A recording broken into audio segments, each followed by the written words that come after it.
Reka twakire ukurikira nawe suwundi ni 196 yitwa Nibaruta Jean-Marie.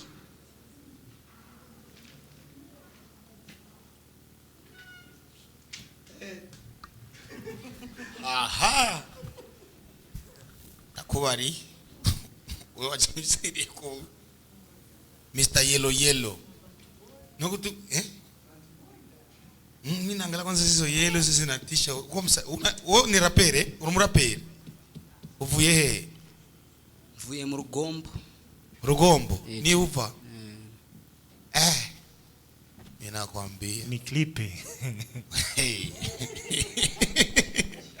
Uko tayari kaka? Ni Jean-Marie. Uri tayari? Ni tayari. Umevana mpira wa Bantu Boy usiukemeshi.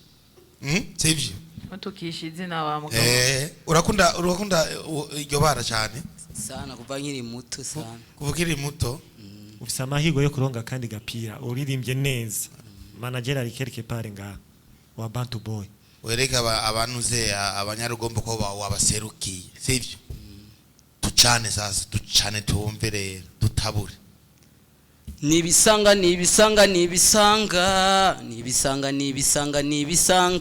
kuba kuyisa tacufite nibisanga yeah aho nciye hose baraponda eheka gahungu kagara taco gafite tudufite iby'agaciro bimwe birenze ngo tugendera mu magari ngamwarenze nje kubahiga bamwe babigize umwuga ndicagisato nibera mu mwonga nayamyuka mibisi nyitinya ndiko ndarapumenga ndiko ndabarasa aho bari erega nibisanga kwe nibisanga yo bye Lick Jean-Marie. Courage. Ewan, mugabo uraberewe kabisa. Mugabo uzogenda ugira andi ma repetition menshi. Troisième édition tuzoba turi ngaha kandi mugabo ushobora no guca kuri Bantu Boy. Bye Lick. Bazokuramusa neza. Bye Lick. Bye Lick. Fizo, nana manota yakaja gapira basi. Ayara yafisi wanje. Reka twakire ukurikira nawe suwundi ni 203 yitwa Nkurunziza Joshua.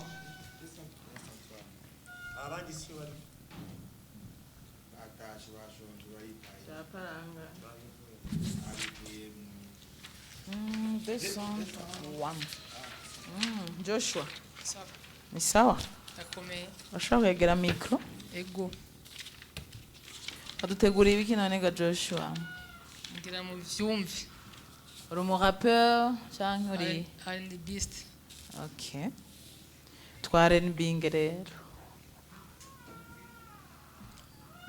Aho bigeze ndakwemera sizosubira kugutera amarira umutima ukunda ubu ndawugira narabonye ko bujyana kurenganya niwite ushishwe nije nawe ubime amatwi ntacyubaye umutima wanje wahuje nuwawe ubu ngubu ntakibuze numva no kubera uwawe neva bico bomenya ndakwiratira muyanje maraso na hundi gusu tembera neva bico bomenya ndakwiratira muyanje maraso na hundi gusu tembera neva bico bomenya ndakwiratira muyanje maraso na hundi gusu tembera neva bico bomenya ndakwiratira muyanje maraso na hundi gusu tembera bivuga na makari simboni yo bari bobo bari kumubari kwihari kumihari nagira bamenye kari wewe naremewe kuko urukundo nkunda nibisazi naborewe nagira ngo umenye ko nafashwe nawe mapenzi yako matamu kweli sinzovana nawe you give me love forever and ever you give me love forever and ever Yo yandeza ego masi mugabo uramira amajambo cyane gose kusura berewe no kwactinga muri mu video murakoze usa neza mu maso murakoze bisigaye navyo courage gose muri competition murakoze courage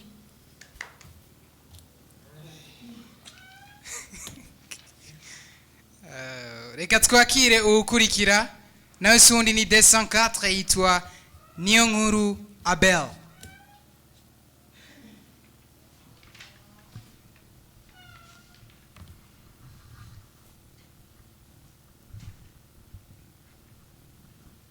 Abel, Prison. ni sawa? Namahoro. Karibu cyane. Merci beaucoup. Uriteguye gose? Cyane. Ateguye iki none? Bo, nateguye gospel. Kansanze ndirimba gospel. Okay. Esther? Atupe tu mistari. Merci beaucoup.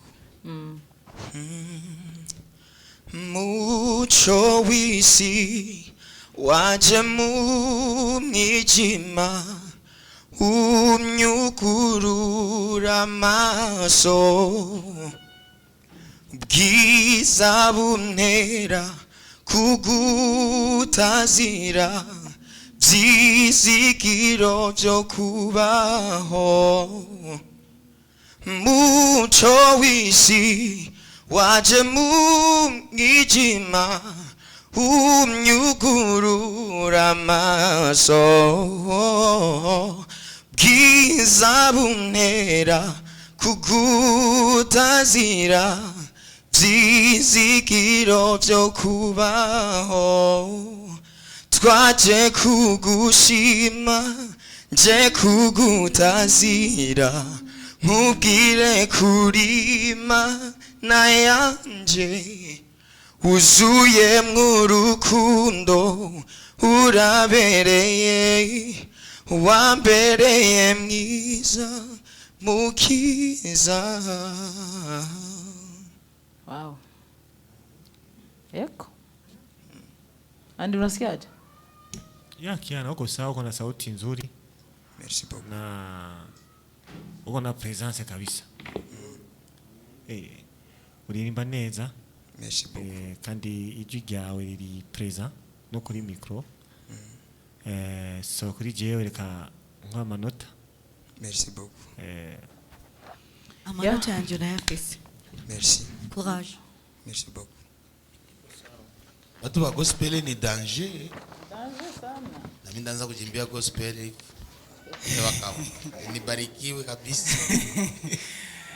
Reka twakire ukurikira mukurikira myitegure ku ma hard flow kuko yitwa Munago hard flow.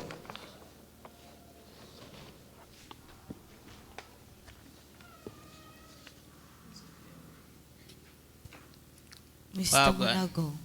Yes sir. How you doing? How it flow? Reka tukoreshe ikirundi. Je numvise hard flow nca numva yuko umengo uduha ama flow y'icyongereza. Ubu ngo hariho n'abazungu bitwa babampoye ikida. Sawa sawa. Duhe. Yo.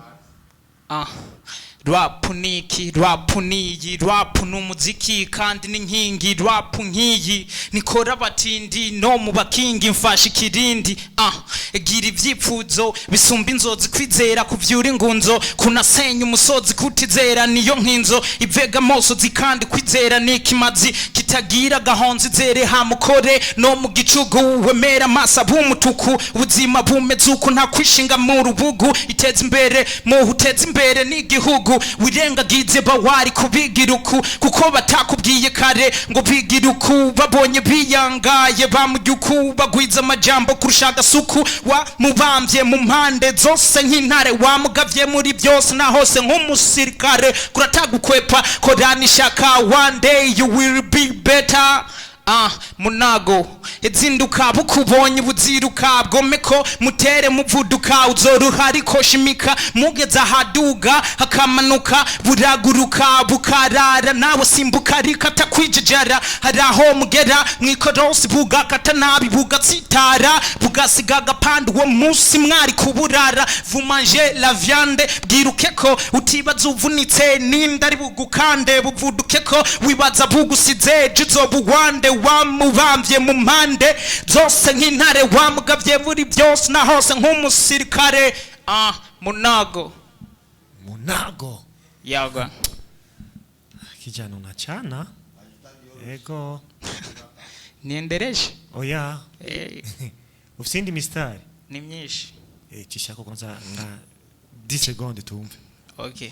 Yo ewe Burundi reka nkudirimbire Burundi twavuye kure ahinzara izuri inzari bibondo hirinzi zutunzi mbwaya bimpongo intambara yamazi imiryango kugeza gwa gasora tezi mugongo yemera ibimoko ntiyatinye inkoho natwe dukwiye gukora tutiziganya dushira imbere Imana abana tubigishe kubana no gufata nkama imico kama hama turirimbe hangama Burundi we munago Courage. Manu urakaze. Asante sana. Respect urimba neza ufise flow kabisa. Aha ni you want to follow. Ni follow cyangwa ni flow? Ni flow. Ni flow. You have to flow. Niwe wandika iyo mistari. Cyane gose. Inkora mutima kabisa. Yego wandika neza ufise na flow. Ndabashimiye cyane. Yafiza gumambonera ngo Jesse ndiko ndavugira barape hariho ubwo umuntu arapa vre mukumva ko nenda mu muti sike wana nepa Asante sana. Unavimba. of course Ibakabo. Fresh sana na courage safi sana. Asante sana ndabashimiye gose. Hard flow. Munago. Hard flow kweli. 257. Munago. Flow yake umesikiaje? Ana flow nzuri na no muminago lyrics zake ni za ziko zimekaa fresh sana zimejipanga fresh sana iko sawa mezineza umwanditsi mwiza cyane urumva peut-être nuko ngayatu ya ariko niyo rap ni rap urumva rap nyene ni kufocus sometimes unafoka bivana na message uratanga Pumzi zipo? Yupo sawa. Yupo sawa. Yuko sawa. Munago. Be aba na nibage kumubaza Munago. Muminago. Be aba Munago. Come back. Aba Muminago. Yibaka. Usanga ba mu minago nye. Kule kuroza minago. Kule kumarowe kule. Roza minago. Na nibage kubaza. Uva mu minago no kubita munago. Nakuvuga munago ni kubera ko je ndiko ndandika imistari gumibira harageze igihe mvuga ati reka basi mvuge ko ari mimerera mvuge ko ari kumunago ni kintu kiguma kiriko kiramera cyane kirundi yego cyane munago mumerera umugondoro wagwana munago mugondoro ndakati bisubiremo urukura rivuga muri rap to uhejeje ucuvuga gute yo nije gikomango muri rap yabo buhanza ndarapa hagashima na bamwe twita baganza abo turi kuri reve imwe bose ndasekeza ndubuhirisi ndi nkoni Jesse ndegeza ndasinze kazi yo ndimye ndakangaza nabandi hejuru bato ndugunyuza bansi sinenyegeza ni nk'abakunzi bose jewe ndogoroza nije ntavumye nka revenge kuri bake banze nakunzwe nka X-Men je nyiganza buzuye stage babiri batatu no bajya nka pasteur munago sawa urakoze munago asante sana munago kuna kitu humo reka twakire ukurikira nawe suwundi yitwa okay reka twakire 211 yitwa Dunia Zabulon.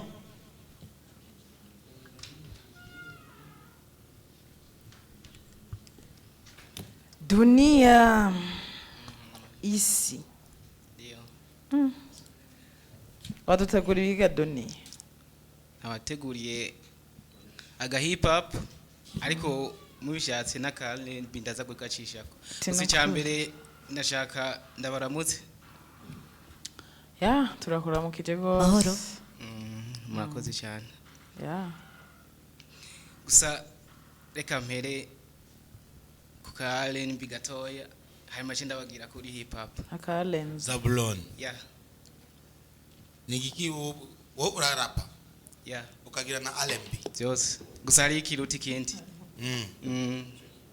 ni hip hop ni okay kiratumbe reka manze yincishe ku kantu ko guhayagiza umuvyeyi na kalembi karankoze ku mutima okay na kalembi okay ya nshima umuvyeyi yafashije Imana akashitsa kwisi nirata ubutwari bumuranga kuko akwiye imidari y'indirimbo ndayigutuye muvyeyi wanje Okay, twagena n'agahipa gatoya murambabari. Okay. Ivyuka kare kura amaboko mu mpuzu reka kwishinga kuryama mu nzu uzajya urushewe mwana w'umuntu sije nabivuze niyo mwijuru. Bye bye lick lick. Bye bye lick lick. Bye bye lick lick. Bye bye lick lick. Bye bye lick lick. Chance. Bye. Chance imwe gatoya. Kuva yari fizo. Bye. Tanguri ni papu naingia mu R&B. R&B. Urabizi kweli R&B? R&B naingia mu hip hop. Kwaheri. Samahani mu. Ibagaba kaheri bagabo. Ihangane bulo. Ihangane kwaheri. Sawa.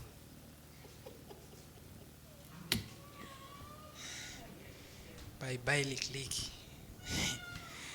Reka twakire ukurikira nawe sundi ni 212 yitwa Nkezabahizi Thierry.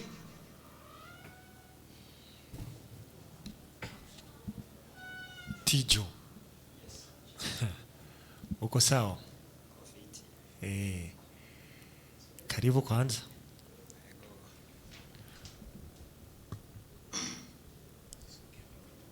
Ujuva? Mukanyosha. Yeah. Ken City. Yeah. Ugira rap canke R&B? R&B. Yeah. Wajuri tayari? Bon, I've tried but just any man. Ngo ugiye kuririmba uze gusohora ijwi suko? Bonne chance. Merci.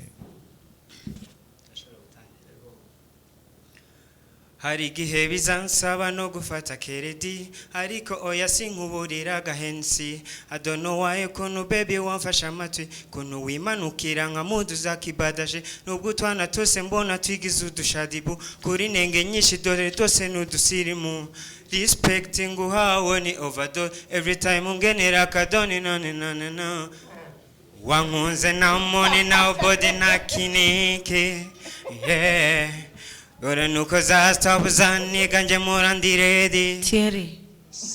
Uri kuraririmba canke ni kubera nyene uzi amajambo y'indirimbo nyene ukura bicisha mu nyene.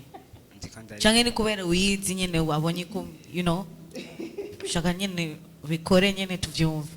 Okay. Gira ushire effort tumve yuko uri muri competition. Hari igihe bizansaba no gufata keredi ariko oya sinkuburira gahensi I don't know why baby kunu wamfasha amatwi kunu wimanukira nka movie za kibadaship nubwo twana twose mbona twigize udushadibu. Thierry. Kuri jewe nibaza ko genda ugira andi ma repetition. Soko nibiraba neza cyane. Ça merci.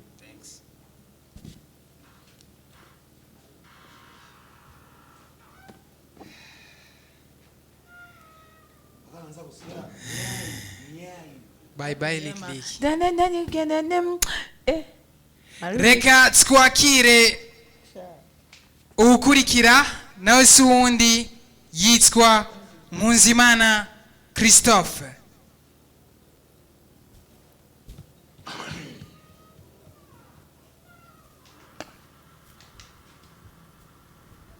Christophe. Meze neza cyane kumenga ijwi ridasohoka irasohoka no kunyene sindakumva ariko je irasohoka no kunyene ujupa nje mva muri gikungurirare gikungurirare mu gikungu kibakaho uririmba profane cyangwa gospel uririmba gospel okay uririmba tu Kwino mukiza twibanire unyibwirire ecunyifuzaho nanje nkubwire ibinyuzuye umutima ndaje mukiza twibanire twibanire twibanire twibanire twibanire twibanire twibanire twibanire twibanire twibanire. Je ndakunda ukuntu uririmba, ndakunda tremolios. Izo tremolios ugumashiramo uzishiramo ahantu heza cyane, urazi control y'ijwi ryawe, nuri kurafoka foka, nuririmba n'ijwi rito cyane ngo nitumve n'ivyo uri kuraririmba, but vyiza vraiment uri kubikora neza. Ya ufise ton nziza na timbre nziza cyane, na bintu byinshi ushiramwo kandi félicitations na bonne chance. Ok, merci ça.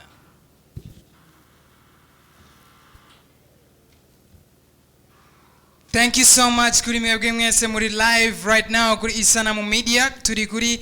Turi muri preselection nanje ndaririmba competition edition ya kabiri. Reka twakire ukurikira nawe suundi yitwa Nkurunziza Pitié.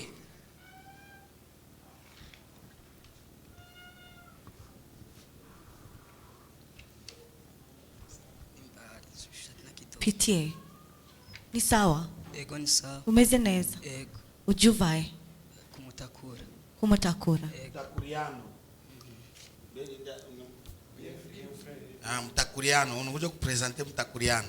Ego. Okay. Unachana unafanya nini? Nachana. Unachana? Ya. Utanichana na mimi? Kawaida. Kama kawaida. Ibikavi. Bwana chana, mimi nakuaminia bwana.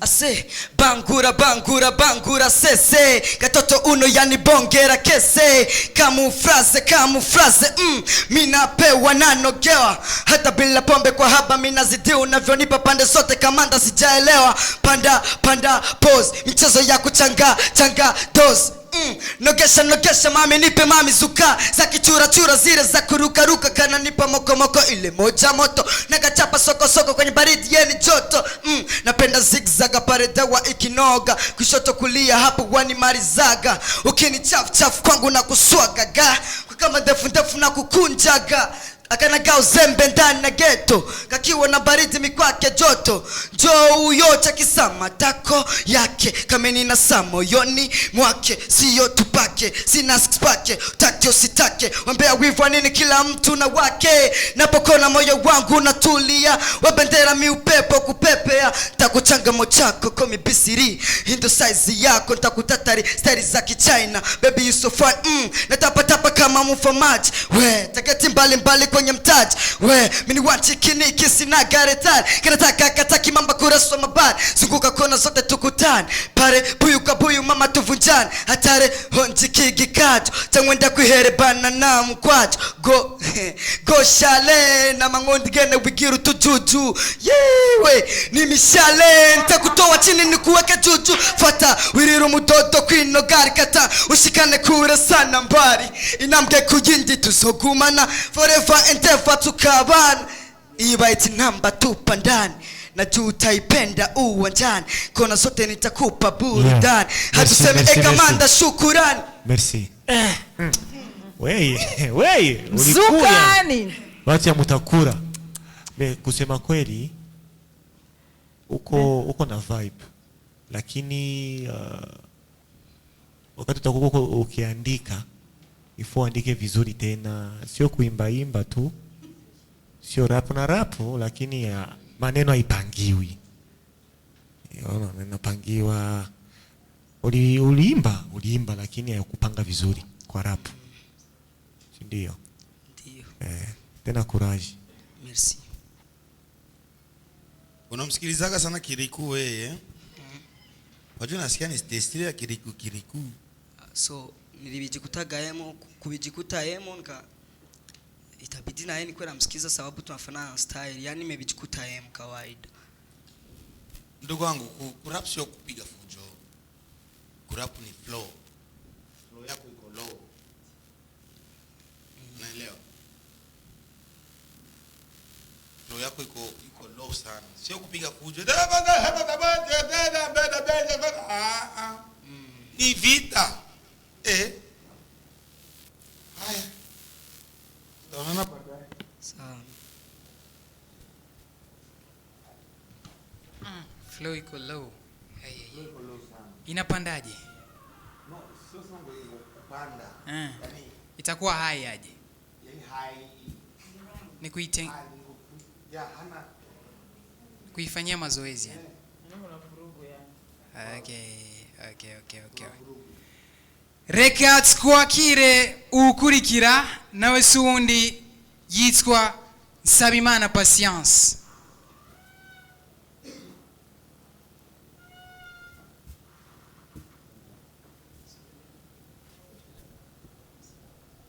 Patience. Oui. Ni sawa? Ni sawa. Ujuvahe? Mvuye kumutakura. Uririmba? Ndirimba gospel. Gospel? Ego. Estanish? Yes, ashimwe. Amen. Duheza kiko.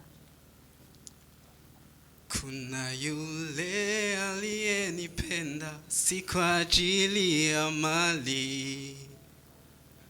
Alinipenda wala hakujali udhaifu wangu. Akanionesha upendo ambao sijaona kwa wengine. Huyu halali wala hasinzi, hata leo hajawahi kunichoka. Sikumtafuta, ni yeye aliyekuja kwangu. Ingawaje dhambi makosa yangu, Yesu alinipenda wa kwanza nikamwamini. Yeye kanisamehe dhambi. Upendo wake Yesu wanishangaza. Oh, Yesu, huyu Yesu rafiki mwema. Rodrigue. Yesu, huyu Yesu mina mpenda. Uko sawa? Ego. Unaingia kanisa gani? Zion Temple. Zion Temple. Iko hapa Kotebu? Yari kuri Kotebu bwa mbere. Kuri jewe vraiment il faut répétition. Izindi répétition kabisa. Ufise tempo, ufise uraririmba mugabo no gusubira mu ma répétition ya chorale kabisa. Yeah. Ndibaza yuko kumviriza indirimbo nyinshi z'abantu baririmba gospel. Hama urumve Kandaririmba gospel. Ndiko ndavuga kugira nyene yigorore kuko ndumva yuko umengo narinjira muri muhemu. Urinjira muri muhemu ngo ririmbe nk'abantu baririmba gospel neza. Ewana jewe ivyo uravuga abantu baririmba gospel, je n'abantu nemera mu kuririmba. Nukuri pe. N'abantu nemera cyane. Nkuko Blanche yabivuze umenga nturinjira muri muhemu y'abantu baririmba gospel. Il faut travailler encore et encore et encore et encore. Et courage. Merci. Yeah, courage, nani batacu norenzeko.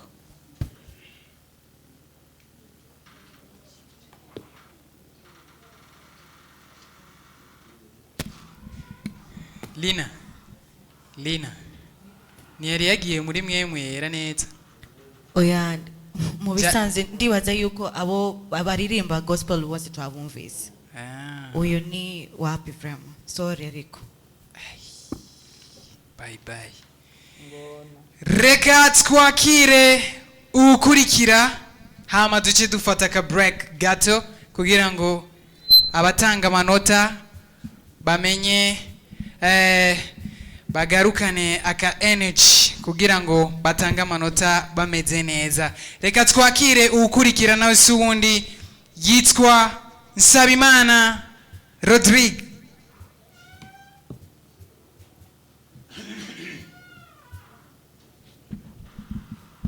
Sabrod. Yego. Umeze neza? Yego ndi sawa ndashima. Ujuva? Nje mva mu Kinama. Uririmba gospel canke uravanga n'ibindi? Oya, no musi gospel nayikoshije gato. Mu bisanzwe uririmba? Gani yo haruririmba. Yego niyo. Cyangwa ukubira wumvisha ama commentaire y'uyu muntu. Oya, muranda mvanga surtout iyo mu mariage ndakunda gucanga. Okay. Kwa uno musi bya gospel uno musi nashatse nkore nkuko nkora muri mariage. Okay. Sawa, karibu. If the Lord ahead is not so easy, our Lord will lead the way for us. Like a guiding star, I'll be there for you if you should need me. You don't have to change a thing. I love you just the way you are. So come with me and share the view. I will help you see forever too. Hold me now, touch me now. I don't want to live without you. Nothing's gonna change my love for you. You all don't know by now how much I love you. One thing you can be sure, love, I'll never last for more than your love. Nothing's gonna change my love for you. You all don't know by now how much I love you. Do want my change my whole life through. By now, nothing's gonna change my life for you. Stanish. Umva gute ngao? Trembla iko sawa. Nakakitu kako bien ka technique. Chero bata byinshi navuga kuri comment. Ukuri ufite technique nziza kandi uduga utababaza mu matwi. C'est très bien. Merci. Merci beaucoup. Ego asante. Sitaongeza vitu vingine. Uko sawa. Uko sawa. Marakoze.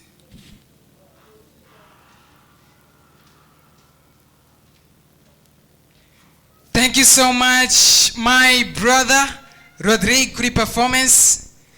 Bamubwiye ati courage, alifanya vitu vya bien. Thank you so much kuri mwebwe mwese mwari live ya preselection nanje ndaririmba competition. Tugomba dufate break gato kugira ngo tumira mate turondera ka energy, then we will be back. Wewe wari kuraraba i preselection day 2 ya nanje ndaririmba competition second edition. Usabwe kudashira kuraga telefone kawe kagumane mu minwe yawe mu minota 30 tuza kuba tugaruse kugira ngo tubandanye n'abandi baza gukwiza urutonde rw'abiyandikishije amajana 37. Thank you so much kuri mwebwe mwese mwari live. Iyi ni preselection nanje ndaririmba competition aho turondera 200 bazoshika muri demi final. Isana mu media na Bantu Boy tukaba aritwe dutegura rino higanwa ya nanje ndaririmba competition, hama rikaba rifashwe mu mugongo na Africalia, ibicishije muri Projet AkarangaArt ya PassacBurundi, ifashwe mu mugongo na Union Européenne. Thank you so much kwa nyote ambao mmetujoin, mmekuwa live kwa kuitazama preselection ya nanje ndaririmba competition.